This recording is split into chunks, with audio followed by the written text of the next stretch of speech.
Unit 2 Jevons theory of value. Jevons theory of value हमें बतानी है। इसका इंट्रोडक्शन सबसे पहले हम बात करते हैं। जेविन्स का पूरा नाम था विलियम स्टैनले जेविन्स। वे एक मार्जिनलिस्ट रिवॉल्यूशन के रूप में प्रोमिनेंट प्रसिद्ध थे। उन्होंने उनका जो थॉट था वो इकोनॉमिक थॉट उनकी थ्योरी ऑफ वैल्यू में हमें देखने को मिलता है, जो सिग्निफिकेंट है, महत्वपूर्ण है।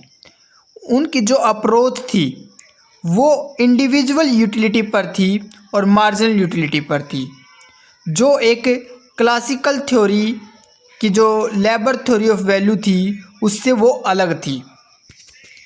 क्या की कंसेप्ट थे हमारे जेविन्स के? तो क्या कंसेप्ट थे? Utility as the basis of value. उन्होंने यूटिलिटी को किसी कम्युनिटी की वैल्यू के रूप में देखा है, ना कि लगने वाले लेबर से। तो यूटिलिटी का अर्थ था कि किसी चीज़ को करने में कितना प्लेजर या कितना बेनिफिट मिलता है। हम किसी गुड या सर्विस को कंज्यूम करते हैं तो उसके आधार पर उसकी वैल्यू डिपेंड होती है।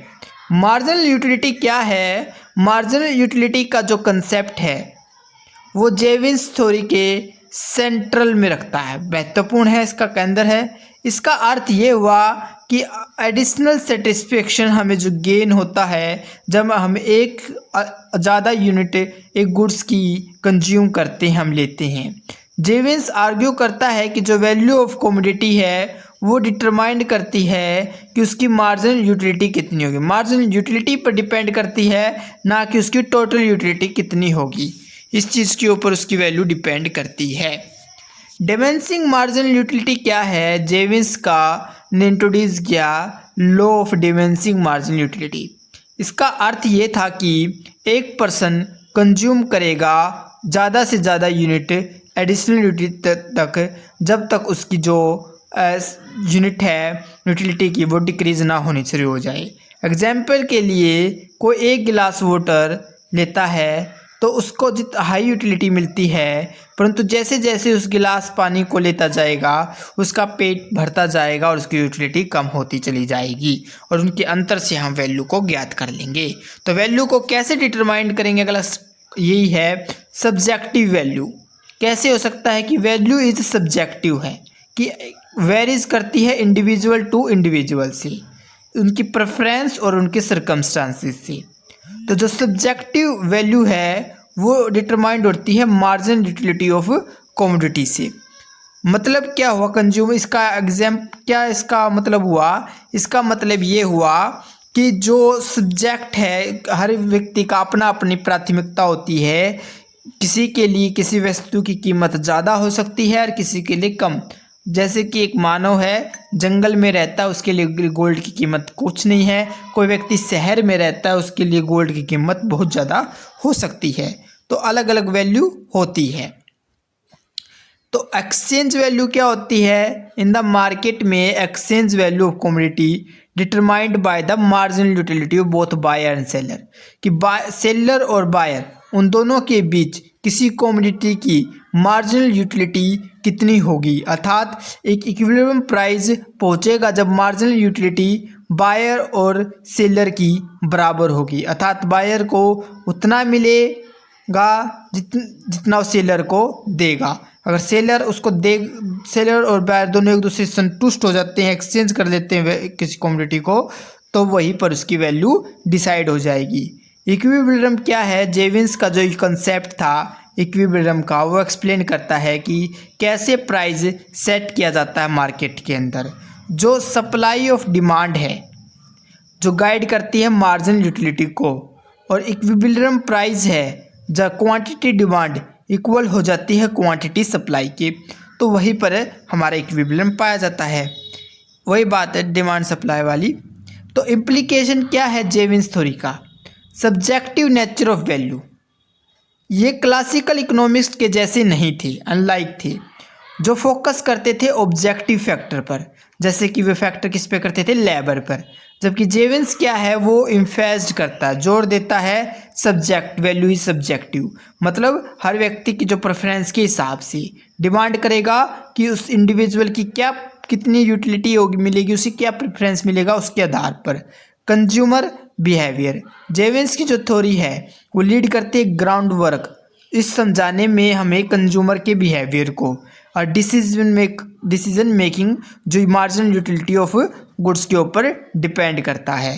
प्राइस का क्या मैकेनिज्म इसमें चला हुआ है, तो जो थ्योरी है ये प्रोवाइड करती है क्लियर एक्सप्लेनेशन कि कैसे प्राइस निर्धारित किए जाएंगे मार्केट इकोनॉमी में, जो फोकस करेगा सप्लाई और डिमांड और यूटिलिटी के इंटरेक्शन के ऊपर। तो इसमें क्या क्रिटिसिज्म हमें देखने को मिलती है जेविन्स की थ्योरी के अंदर। अब तक मेजरमेंट ऑफ यूटिलिटी, मतलब वन मेजर क्रिटिसिज्म ये है कि हमें जो यूटिलिटी को मापना क्या होता है, डिफ़िकल्ट होता है। यूटिलिटी एक सब्जेक्टिव है, मतलब व्यक्ति के हिसाब से अलग अलग प्रेफरेंस होती है, जिसे can not be easily quantified और कंपेयर्ड अक्रॉस इंडिविजुअल। जैसे कि मैंने उदाहरण दिया, एक जंगल में रहने वाला व्यक्ति और एक शहर में रहने वाला व्यक्ति, उसके लिए गोल्ड की कीमत अलग अलग हो सकती है, तो इस तरीके से उसकी सब्जेक्टिव नेचर अलग होगा, तो इस तरीके से हम यूटिलिटी को मेजरमेंट करना थोड़ा मुश्किल हो जाएगा। और इम्फेज ऑन मार्जिन यूटिलिटी, मतलब ज़्यादा जोर किसके ऊपर दे दिया गया है, मार्जिन यूटिलिटी के ऊपर। इसमें क्रिटिक किया जाता है कि जेविन्स ने बहुत ज़्यादा जोर दिया मार्जिन यूटिलिटी के ऊपर, उसने नेगलेक्ट कर दिया अदर फैक्टर्स को, जैसे कि कितना कॉस्ट लगा, कितना इनकम डिस्ट्रीब्यूशन, कितना सोशल फैक्टर्स लगे हैं, इस सब को ही नज़रअंदाज कर दिया गया है। लिमिटेड स्कोप, जेविन्स की जो थ्योरी है फोकस करती है प्राइमरली इंडिविजुअल डिसीजन मेकिंग पर और market equilibrium, but it does not address broader economics issue. मतलब कुछ छोटे स्तर पर तो इंडिविजुअल की जो मेकिंग प्रोसेस है, डिसीजन लेगा, वो उसको तो एड्रेस कर देती है, लेकिन जो ब्रॉडर इशू है इकोनॉमिक्स इशू का, प्रोडक्शन और डिस्ट्रीब्यूशन को लेकर, उसको डील नहीं कर पाती है। कंट्रीब्यूशन एंड लेगेसी, क्या इसकी थ्योरी का कंट्रीब्यूशन और लेगेसी रहा, मार्जिनल रिवोल्यूशन। जेविन्स जो अलोंग विद कंटेम्प्रेरीज लाइक जैसे कार्ल मेंगर, लियोन वेलरस, एक की फिगर रहा है इनका मार्जिनल रिवोल्यूशन के अंदर, जिसने शिफ्ट किया है इकोनॉमिक थॉट को क्लासिकल से न्यू क्लासिकल के अंदर। क्या फाउंडेशन रहा हमारे मॉडर्न इकोनॉमिक्स का, जिसकी जो थ्योरी थी वैल्यू की, वो एक बेसिस थी modern economic micro economics theory से ज़्यादा, जो प्रैक्टिकली कंज्यूमर की चॉइस और मार्केट प्राइसिंग के ऊपर फोकस रखी थी। तो क्या है shift from classical to new classical economics में कैसे शिफ्ट आया, जेविन्स ने जोर दिया था यूटिलिटी के ऊपर और मार्जिनलिज्म के ऊपर, जो क्या था क्लासिकल का जो फोकस रहा था किसके ऊपर रहा था, लेबर के ऊपर, जबकि इसमें डेवलपमेंट और न्यू क्लासिकल इकोनॉमिक्स के ऊपर इन्फ्लुएंस देखने को मिला, प्रभाव देखने को मिलता है। कंक्लूजन क्या है, जेविन्स की जो थ्योरी थी वैल्यू की, वो रिप्रेजेंट करती है एक फंडामेंटल शिफ्ट एक इकोनॉमिक्स थॉट के अंदर, जो क्या करता है, फोकस करता है सब्जेक्टिव नेचर ऑफ वैल्यू को, रोल ऑफ मार्जिन यूटिलिटी को, जबकि इसमें के क्रिटिसाइज भी से सामना करना पड़ा। इसका जो कंट्रीब्यूशन था और कंज्यूमर बिहेवियर को समझाने का जो तरीका था और मार्केट इक्विलिब्रियम को के ऊपर इन्फ्लुएंशियर रहा है।